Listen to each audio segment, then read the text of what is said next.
You're listening to the My Simplified Life podcast, and this is episode number 104.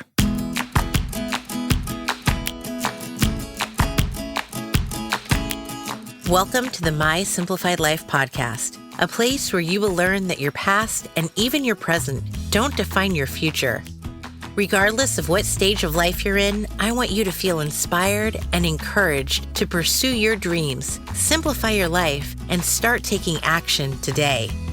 I'm your host, Michelle Glogovac, and I'm excited to share my stories and life lessons with you while taking you on my own journey. This is My Simplified Life.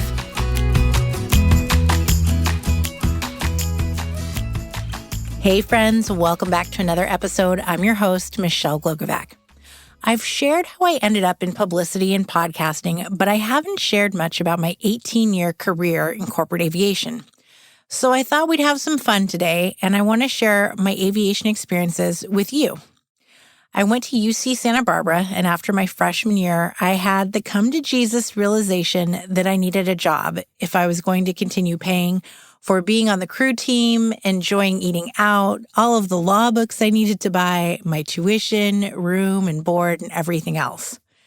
I didn't have a car at the time, and yet I could walk to the airport from campus. My mom had been a flight attendant back in the day and took flying lessons, so I already thought that planes were pretty cool. Then I found an ad looking for customer service reps at the General Aviation Terminal, and they were paying $9.20 an hour. Friends, that was a lot when minimum wage was $5.15. I was hired on the spot and started the next day behind the counter. I was working for Mercury Air Centers, which has since been bought by Atlantic Aviation and is the second largest FBO chain in the world. FBO stands for Fixed Based Operation, and it's the area where corporate jets and private planes go to park, refuel, and drop off their passengers. Within 3 months, our base bookkeeper quit, and although I am not a fan of math, I was offered the position with the premise that it paid more and I could make my own hours around my school schedule. I was now making $12 an hour, and somehow I was in charge of the financials for a base that was pumping over 120,000 gallons a month. Now, as a 19-year-old, I was consistently baffled about all of this. When it came to being the coxswain for the UCSB women's team, I was in charge of barking out orders on how my teammates were to carry and handle a boat that cost over $25,000. And now I was in charge of handling and reconciling millions of dollars. It still blows me away that at the time I was even trusted with all of that. It was new to me to not only be sending out invoices for monthly customers, but to also follow up on late payments. My collections tactics, with the approval from the company's CFO, included threatening to turn off services nationwide at all of our locations if I didn't receive payment. No one knew they were talking to a 19-year-old college student who was just starting out. I do have to say, though, that one of the best compliments I ever received was from a customer who I continued working with for almost 20 years, and I made those threats to him. When he met me in person years later, he said he was impressed with my professionalism and that I had every right to ensure my company was paid on time and that they should have been proud of the way I stood up for them. From bookkeeping, my duties expanded to customer service training, both at the local base and nationwide. The company hired a consultant who worked with the Ritz-Carlton and Four Seasons to write a customer service manual, and I was brought on to help write it and launch it. I also launched the first internal company newsletter and employee recognition program. From there, I was recruited to 2 startup aviation companies and then became the youngest salesperson for the largest energy supplier for aviation, ground, and marine transportation, as well as a Fortune 100 company. Now that we've discussed some of my positions in aviation, let's get to the fun part. I met a shit ton of celebrities. Of course, when you're working in the capacity that I was, you couldn't get starstruck in the moment. You couldn't ask for a photo or autograph, or you risked losing your job. Because of this, I only have my memories and my stories, some of which I'm going to share with you today.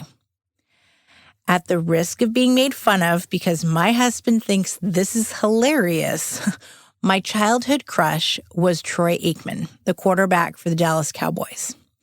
In 8th grade, we had an auction for our school, and I wrote to him asking for an autographed photo to be donated. He sent one, but of course it went to the auction, and I was crushed. Well, fast forward to about 2001. I had 2 pilots in the lobby waiting on a passenger, but for some reason, they didn't want to tell me who the passenger was. There's a lot of secrecy in private aviation, but one thing you can't do is ask if your passenger has arrived, but not be willing to let the staff know who exactly that passenger is. The pilot handed me a piece of paper that had his itinerary on it and the passenger's name. It was Troy Aikman. Friends, I thought I was going to pee my pants because I was about to meet my childhood crush face to face.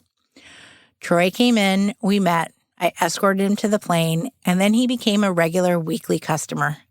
He was building a house with his new wife, and he ended up remembering my name, and I became the only one he would entrust with the keys to his cars.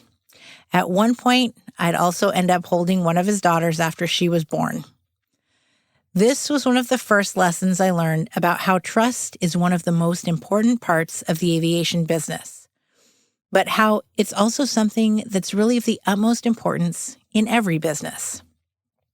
One of the best parts of meeting celebrities was in finding out who they really are in person.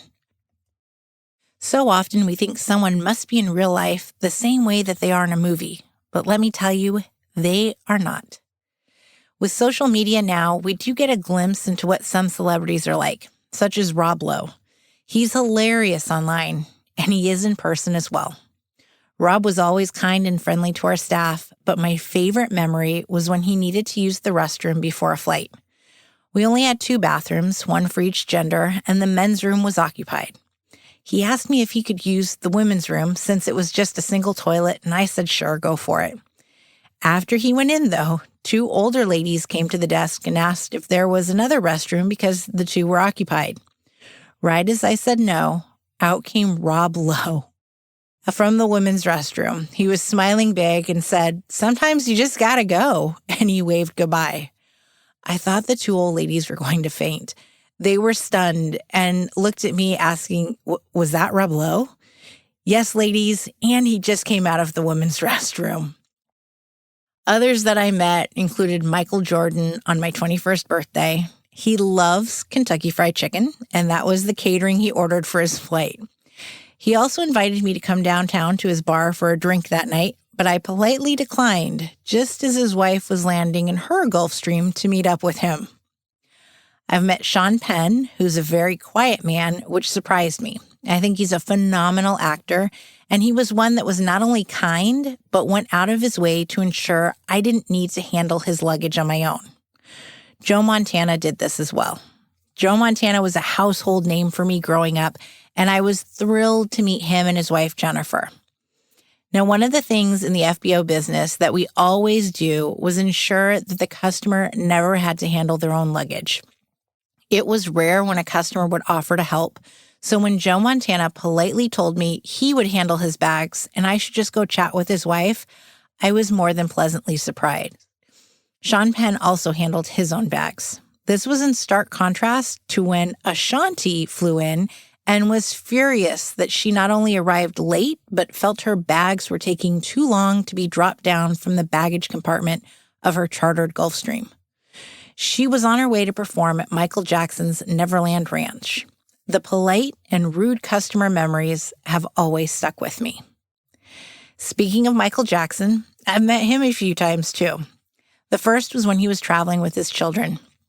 I actually got to hold Blanket and carry him from the car to the plane. The next time Michael Jackson would arrive would be when he was being arrested. If you recall, there was video footage of him flying into an airport and taxiing directly into a hangar, and later footage was leaked from inside the plane. That was our hangar. We had privately arranged for him to fly right into it to avoid paparazzi. The media frenzy was something we didn't expect, and we were receiving calls literally every 5 seconds, asking if we knew where he was, when he was coming in. I had no idea that I'd be training staff on how to say no comment or no, we have no idea where Mr. Jackson is. It wasn't always smiles and helpful customers, though. When Dennis Miller started co-hosting Monday Night Football, he became a regular, and he's one that I'm just not a big fan of. Al Michaels would fly in, and he was always kind, but he'd ask us where Dennis was. We tracked planes, not cars, so we really didn't know when Dennis Miller would be showing up for his flight. Dennis was extremely arrogant and treated the staff like we were all staff and that we were just begging to serve him. One time he spilled food on his drive-in and yelled at me for not having club soda readily available for such events. Lucky for him, Bo Derek just happened to be popping in and had club soda on her plane that she could let him have. Having crazy amounts of money truly does create a different type of lifestyle for people. More regular customers of mine included Gene Montesano, the owner of Lucky Brand Jeans, and the Simon brothers who own the Mall of America. All of these gentlemen and their crew were kind and polite, but these are also individuals that you might not know when you first look at them because they aren't on TV or in movies. Once, a tall man came into our facility. He had a long, kind of greasy hair and ripped jeans, and he wanted to discuss hangar space.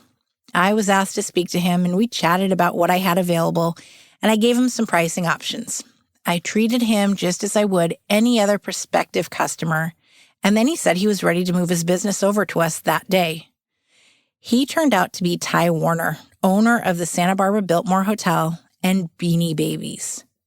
Let this be a lesson to you to always speak with confidence and to never judge a book by its cover.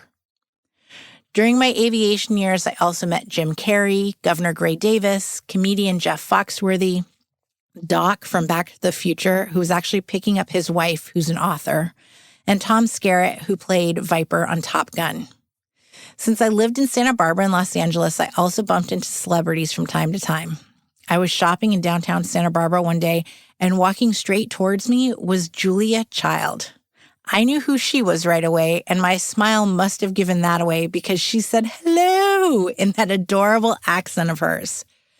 I once rode in an elevator with John Bon Jovi, who I have to say is much shorter than I expected. I had a friend swagger up next to Morgan Freeman at a bar. I've had sushi dinner just feet away from Ryan Felipe. I cheered my Starbucks Saturday morning coffee to Christian Slater as he grabbed his coffee and said good morning to me. I chatted it up with Buzz Aldrin and his most recent ex-wife, and at one point, I worked for Bob Hoover, who was Chuck Yeager's chase pilot when he broke the sound barrier, and Gene Cernan, who was the last man on the moon. When I was a mere child growing up in Paradise, I actually used to babysit regularly for the children of Gary Burghoff.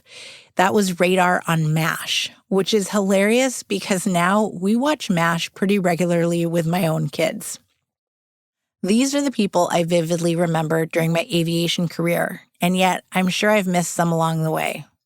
This also doesn't include the various flight departments I worked with behind the scenes, meaning that they purchased the fuel I sold them for their trips along the way. That list includes everyone from Metallica to Elon Musk to the founders of Tresemme and many more. Over 20 years later, I still get a bit starstruck, but for different reasons. In my business, I work with people that I know are true celebrities, people who are doing world-changing work. I'm thankful that I finally have a place where these stories and interactions are documented because someday my kids will hear this, and these were some of the best memories I had during my aviation career.